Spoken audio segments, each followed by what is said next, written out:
We hear a lot about teacher shortages, but what does it really feel like to teach in a system that often seems like it's, well, struggling? Right. Today, we're aiming to go deeper than just the headlines.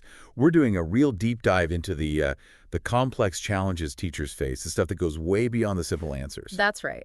It's easy to latch on to things like, say, burnout or salaries, but those are often just symptoms, Yeah. symptoms of much deeper systemic problems. Yeah.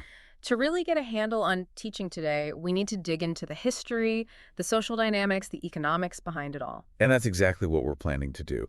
Our guide for this is a really insightful essay. It's called Why Teach in a Country That Doesn't Value Teachers Yeah. by Dr. Jaime Hoerricks. Hmm.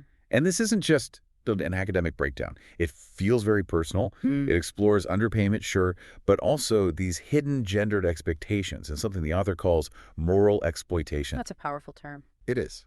And what adds another layer is Dr. Hoerricks identifies as autistic and a Gestalt language processor. So they bring this unique perspective shaped by their own journey through the school system. And that's what makes the essay so valuable, I think.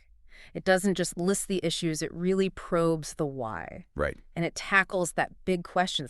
Okay, with all these massive hurdles, why do people still do it? Why do they stay committed to teaching? So our mission today is really to unpack all those layers. The reasons behind the shortages, yes, but also the day-to-day reality for educators. Let's do it. Okay, let's start where the essay starts, with a question that honestly it really stopped me for a second. What's your gut reaction, your honest reaction when a kid says, I want to be a teacher? It hit me because, it wasn't that long ago that most people would have thought, oh, that's wonderful. But Dr. Hoerricks notes, now a lot of parents hesitate. What's that telling us?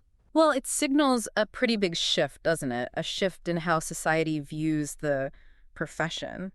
That kind of idealized image is clashing with this growing awareness of just how tough the job is. Yeah. The fact that parents might pause, might not immediately encourage it, that says a lot about the value, or maybe the perceived lack of value, we collectively put on what teachers do. And Dr. Hoerricks' own story about entering teaching is, well, it's not the usual inspiration narrative. It's almost the opposite. Right. As an autistic Gestalt language processor, their time in school was about feeling left behind. They actually use the phrase a lesson in abandonment. So that's a heavy starting point. It really is. And it reveals this motivation that's not about loving the system, but about knowing its flaws intimately. It's like their own experience of being overlooked fuels this drive to make sure other kids don't go through the same thing. It makes their perspective inherently critical right from the get-go. Okay, let's talk money, because that always comes up. Yeah. The essay mentions an older CNN report average teacher spending $820 a year on supplies. Yeah, I remember seeing figures like that. But Dr. Hoerricks says their reality was way higher, like upwards of $2,000 a year. Wow. And then they make this really sharp comparison about taxes. Businesses deducting huge expenses, maybe even a helicopter, while teachers can barely deduct the cost of crayons for their classroom. What's the point there? The point is just how stark the systemic devaluation is. Right. Teachers are basically subsidizing the public education system from their own salaries to make sure kids have what they need. Yeah. And the tax thing just throws it into sharp relief, doesn't it? It's like the tools for making profit are valued way more than the basic tools for educating children. And this connects to the essay's wider point about how we undervalue care work in general. Teaching, historically linked so strongly with women, gets framed as noble, this calling. Yeah. But the people doing it are often treated like they're disposable. Can you unpack that a bit? Yeah, it's fascinating when you look at the history. The essay touches on how teaching really became seen as women's work back in the 19th century. People like Horace Mann actually pushed for women to be teachers. Why was that? Well, after the Civil War, particularly, white middle-class women were seen as this readily available workforce, and importantly, a cheaper workforce. Cheaper. Plus, there was this idea floating around that women had these natural nurturing abilities that just made them suited for it. And the essay argues the low pay wasn't an accident, it was policy. Exactly. Teaching became one of the few jobs considered respectable for women back then, but respect didn't equal fair pay. Not at all. There was this deep-seated cultural idea that women were doing it out of duty or love, not because they needed to earn a living wage. Like it was just an extension of mothering or something? Precisely. And that assumption, that cultural logic, has stuck around in surprising ways, even though things have changed legally, like women teachers used to have to be unmarried, which is wild to think about now. Wow, I didn't know that. Yeah. But that basic idea that teaching is driven by love, not the need for fair compensation, it still lingers. And it's not just history. The essay cites a 2024 study showing that even today, male teachers often make more than female teachers doing the same work. Right. And the gap gets wider in leadership roles. So it really drives home how this old pattern of undervaluing jobs dominated by women teaching, nursing, social work, it's still happening right now. Absolutely. It's not just about individual biases, though those exist too. It's about a broader societal tendency to undervalue work that involves a lot of emotional labor and care, work mostly done by women. Okay, let's tackle that myth head on. The idea that teachers are just babysitters. It's so dismissive. What are some concrete things they do that just blow that idea out of the water? Well, first off, the sheer complexity and the legal weight of the job. They aren't just watching kids. Take IEP's Individualized Education Program. These are legally binding documents for students with disabilities. Teachers are legally required to implement them precisely. If they don't, there can be serious legal trouble for the school, for them. That's not babysitting. No, definitely not. Yeah. And beyond the specific legal stuff, the essay points out teachers are often the first responders in crises. But all the time. Lockdowns, fights breaking out, kids disclosing abuse, medical emergencies, you name it. And they're expected to handle all that, keep maybe 30 kids calm and safe, often without nearly enough training for those high-stress situations. Exactly. And think about the teaching itself. Differentiated instruction. That means tailoring the lesson in real time for all the different needs in one classroom. You might have kids just learning English, kids dealing with trauma, kids with significant learning challenges, gifted kids. All needing different approaches simultaneously. It's an incredible pedagogical balancing act. And there's this huge push now for teachers to be trauma-informed. They go to workshops on it, learn about adverse childhood experiences. But the essay makes a sharp point. Where's the support for the teachers dealing with the burnout and vicarious trauma from all that? That's the million-dollar question, isn't it? It really makes you wonder about the system's priorities. Are we setting teachers up for sustainable careers? Seems like maybe not. We keep asking them to be experts in more and more fields: curriculum, pedagogy, special ed law, crisis management, mental health support.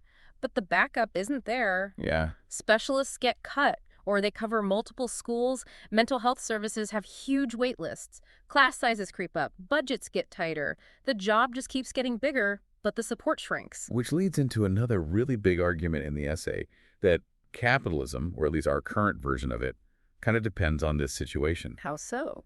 It argues that public education basically runs on teachers' unpaid labor, their extra time, their own money, even their health. And this has become so normalized, it's just seen as being dedicated. Right, like it's part of the job description. What the author argues, though, is that this isn't a bug, it's a feature. The capitalism often functions by underpaying or simply not paying for certain kinds of work, especially care work, which historically falls to women. The system actually benefits from teachers subsidizing it. That's a challenging perspective. It is. And it suggests that when teachers organize and demand better pay or more resources or safer conditions, They get pushback. exactly. The essay says they get labeled greedy, ungrateful, difficult by the same system that's benefiting from their cheap labor.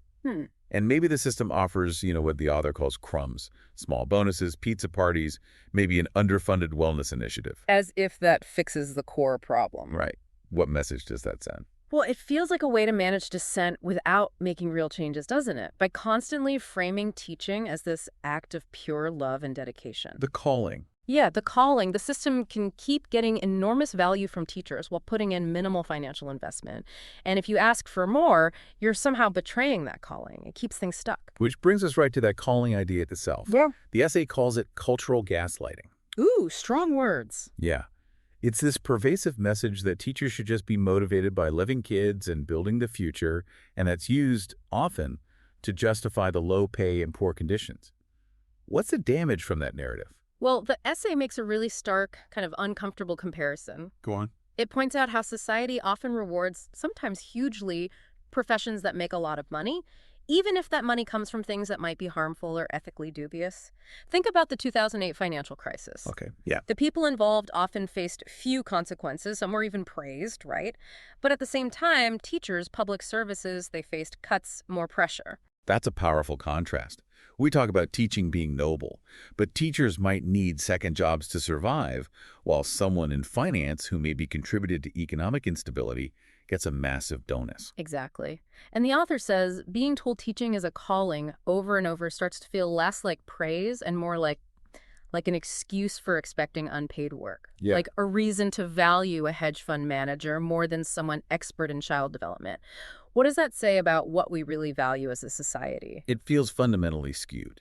We literally trust teachers with our kids' futures, their well-being, their education. Well, we consistently undervalue their skills, their work, their importance compared to industries focused purely on profit. It feels like it chips away at the foundation. So, okay, if all of that is true, the financial strain, the lack of respect, the difficult conditions, the gaslighting, why on earth do teachers stay? That's the core question, isn't it? The essay looks beyond just idealism. It talks about complex reasons: survival, identity, legacy. What does the author share? Well, Dr. Hoerricks is very open about their own reasons. Teaching provides some stability, employment-wise, and crucially, health benefits. As an autistic adult, that's huge. Sure.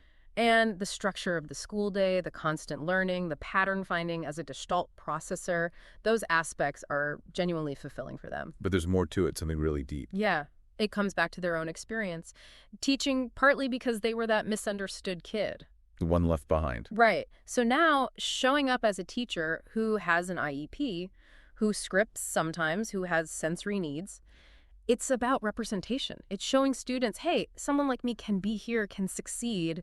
What's the impact of that? It's huge. It's validating. The author calls it an act of defiant belonging, not trying to just fit into a mold that didn't work for them, but actively making space for themselves and for the students. And that line at the end of that section Right. just hits hard. Which one? Not because I believe the system deserves me, but because the students do.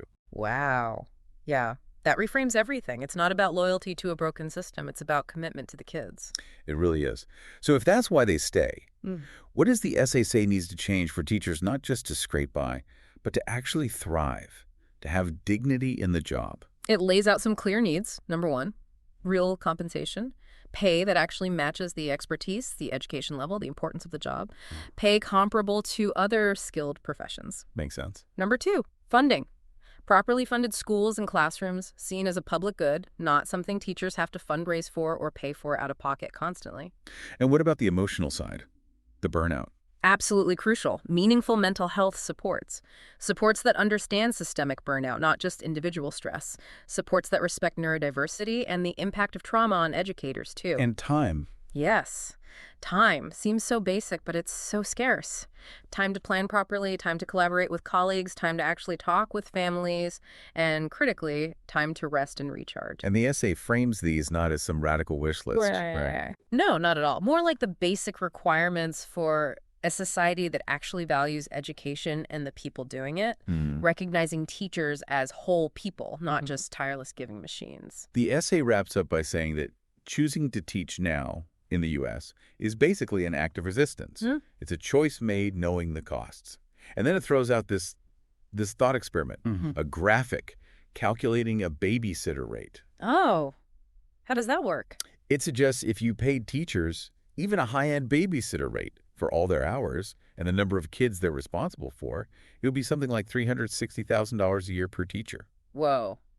That's a number. What's the point of that comparison? I think it's to shock you into seeing the gap between the value we say we place on education and kids and what we actually invest financially in the people doing that work. It definitely does that. It's jarring. And then it links this to broader economics. A 2024 RAND report showing wages have stagnated for many since the 70s, while vast wealth shifted upwards. So the underpayment of teachers isn't happening in a vacuum. It's part of this bigger picture of resource allocation, maybe even, as some might frame it, wage theft. So the bottom line isn't there's no money. No. The essay argues the bottom line is we choose not to spend the money here. It's about systemic choices, societal values. And yet they still show up as resistance because they believe in being visible, in providing care, in breaking the silence. And that final line from the author answering, why teach in a country that doesn't value teachers? Because someone has to. And until it changes, let it be me. Yeah.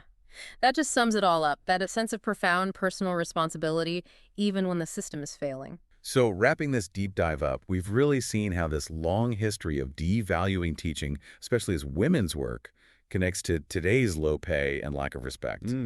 We've hopefully smashed that babysitter myth by looking at the sheer complexity and legal weight of their jobs. Right. We explored how that whole calling narrative can be used, maybe unintentionally sometimes, maybe not, to exploit educators. Yeah.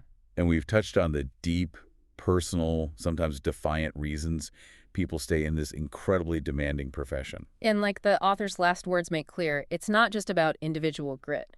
It highlights how badly we need real systemic change. We need to actually value and support the people shaping our future. Which leaves you, the listener, with a big question, I think. What's the real cost to all of us when we consistently undervalue educators? And flip that around. What kind of society could we build if we truly decided to prioritize their well-being, their expertise, their profession? It's definitely something to reflect on your own views on teaching and the systems we have in place that either lift it up or hold it down.